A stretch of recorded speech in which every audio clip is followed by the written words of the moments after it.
You won't believe what the Taliban is building right now, and yet steel and concrete are rising where fear once ruled. Entire cities, massive dams, and secretive megaprojects are carving raw power across the Afghan landscape. Every structure screams control, ambition, and a new, chilling reality. For decades, the word Taliban meant one thing: destruction, explosions, crumbled cities, chaos.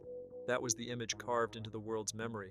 But fast forward to 2025, and the same group that once thrived on war is suddenly pouring billions into cement, steel, and power grids. Sounds insane, right?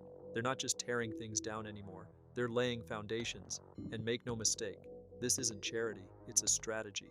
Control of water, control of minerals, control of entire trade routes, control of power in a region long defined by instability. Take the Koshepa Canal. Don't picture a small ditch. This thing is massive, 115 meters wide, cutting straight across Afghan deserts. The Taliban is literally diverting 20% of the Amu Darya River. That single move will irrigate over 550,000 hectares of land, bigger than Delaware. Imagine dust turned into farmland.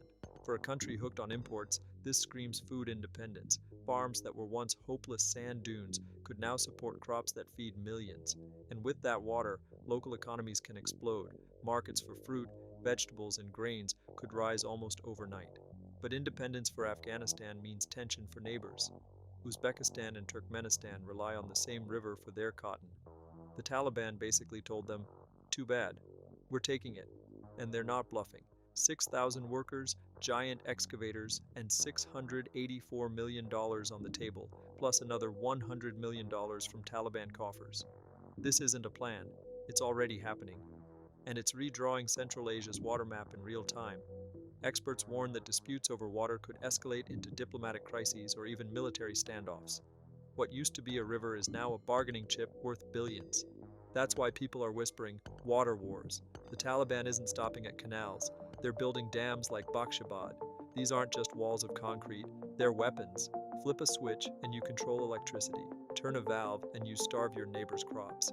Iran already clashed with the Taliban over water before. With these new dams, things could get ugly. Every dam, every canal is not just infrastructure, it's leverage. It's the kind of power that can shift regional alliances overnight. Here's the shocking part. These projects are actually moving forward. The old US-backed Afghan government couldn't get a brick laid without corruption swallowing the cash. But now, money is being tracked. Projects are visible. Rivers are literally being turned into leverage. That's not progress. It's power politics. The Taliban has streamlined approvals, reduced bureaucratic delays, and even managed to keep contractors honest, something unheard of in previous administrations. And then comes Kabul New City. Forget suburbs, forget small housing colonies. This isn't just an extension of the capital, it's an entirely new city, a bold statement carved into the Afghan landscape. Planned size? A staggering 722 square kilometers, 1.5 times the current Kabul. The numbers are almost hard to grasp. 250,000 housing units designed to accommodate up to 3 million people. Hospitals, universities, parks, shopping malls, power grids, roads wider than most major highways in the region. It's not just construction, it's a declaration. We're not leaving. We are permanent. We are building the future here. The irony is almost painful. For decades, the Taliban were synonymous with destruction, tearing cities apart and reducing neighborhoods to rubble.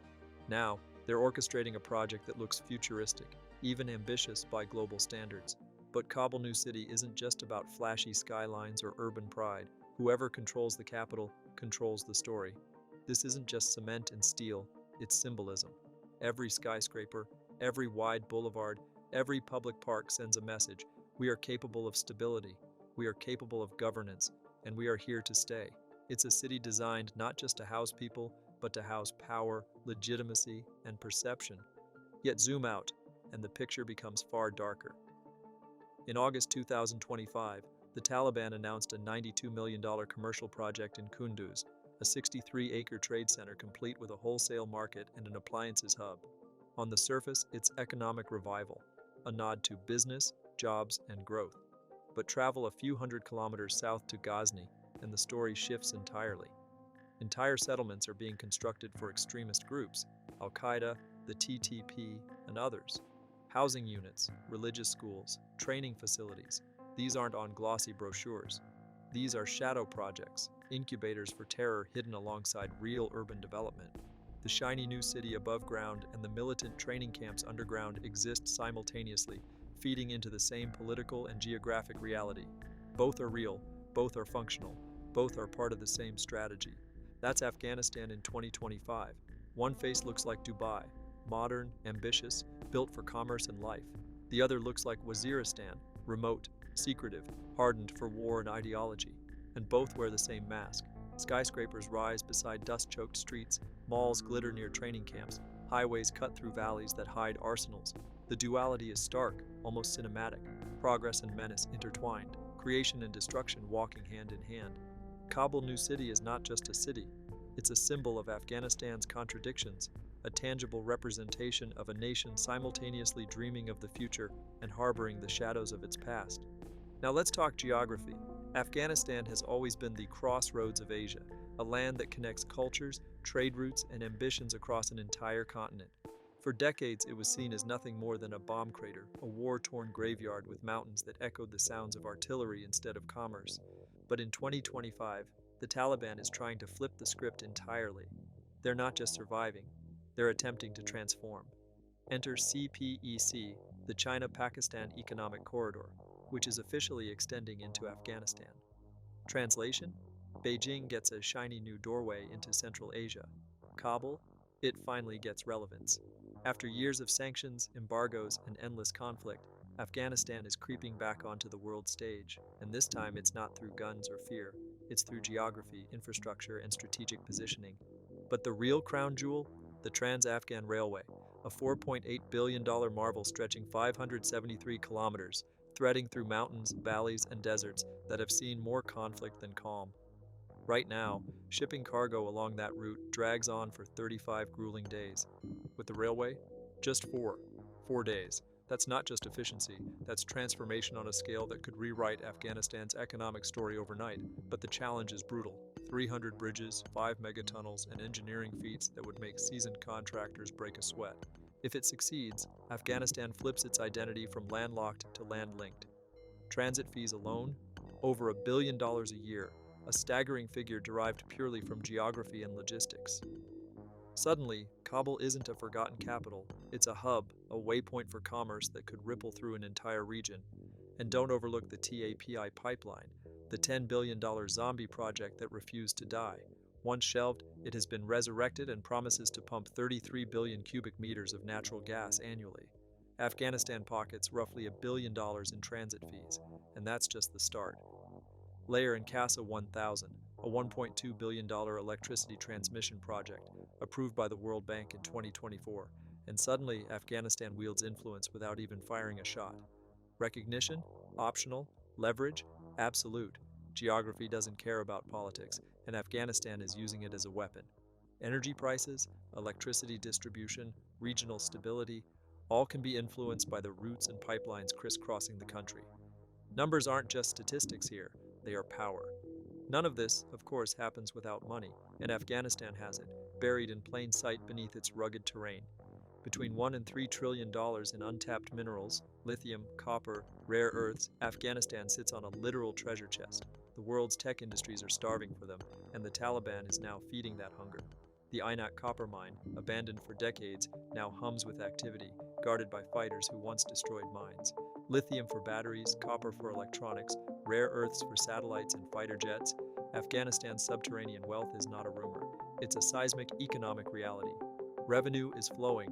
In 2022, the Taliban collected $1.54 billion, mostly from mining, and that money funds more projects, which generate more revenue, which funds yet more projects. A self-perpetuating cycle. Foreign powers invest, stakes deepen, and suddenly the Taliban isn't just a government. They're a hub of global supply chains, influencing markets and economies continents away. The narrative is shifting, from rogue regime to economic pivot. Even old symbols of disaster are being remade. The Salang Tunnel, built in 1964 and once infamous for a 1982 fire that killed 2,700, is now being reborn. In 2023, the Taliban poured $100 million, nearly a quarter of their tax revenue, into rebuilding it. Why? Because infrastructure beats guns when it comes to legitimacy. Roads aren't just passageways, they're power statements. The Salang Tunnel today isn't just a highway, it's a lifeline, a billboard, and a warning to critics. We can fix what the world once assumed was broken, and we can turn history's ruins into roots of revenue and relevance. But here's the kicker. Every golden skyline casts a shadow, and Afghanistan's shadow buzzes with drones. Reports say NATO's old bases are being converted into suicide drone factories. Above ground, gleaming malls, trade centers, and highways that scream progress. Below ground, armories, arsenals, and humming drone assembly lines. It's a chilling contrast. The same land where families shop for groceries now hosts machines designed to kill. That's Afghanistan's double life. Daylight progress, midnight secrets. The air smells of concrete and ambition, but in hidden hangars, it smells of oil, wires, and explosives. And this is where history refuses to stay buried. Once, it was the British and Russians carving empires in the Great Game, maneuvering pawns across this rugged land. Now, it's Great Game 2.0. China, Russia, Iran, Pakistan, all circling, calculating, ready to pounce at the first sign of weakness. The US might be gone militarily, but make no mistake, they're lurking, watching every trade route, every canal, every dam. Nervous. And the neighbors? They're sweating too. Iran frets over water rerouted like a chess move, Central Asia fears trade and power disruptions, Pakistan sees dependence tightening like a noose, and Russia's grip on influence is slipping by the day. So here's the billion-dollar question. Is Afghanistan about to rise as Asia's new powerhouse, controlling trade, energy, and minerals that can reshape global markets? Or is it hurtling toward another collapse, corruption, ethnic tensions, extremist networks, and foreign exploitation all simmering dangerously under the surface? The Taliban has swapped AK-47s for excavators, caves for blueprints, rubble for skyscrapers, and yet, for every crane swinging steel above, a drone hums in the dark, a ghost in the shadows. Will Afghanistan become the new heartbeat of Asia, a hub of power, wealth, and strategy, or just another cautionary tale of ambition colliding with history, geography, and human frailty? That, my friends, is the cliffhanger. Like the video and hit the subscribe button to get more updates.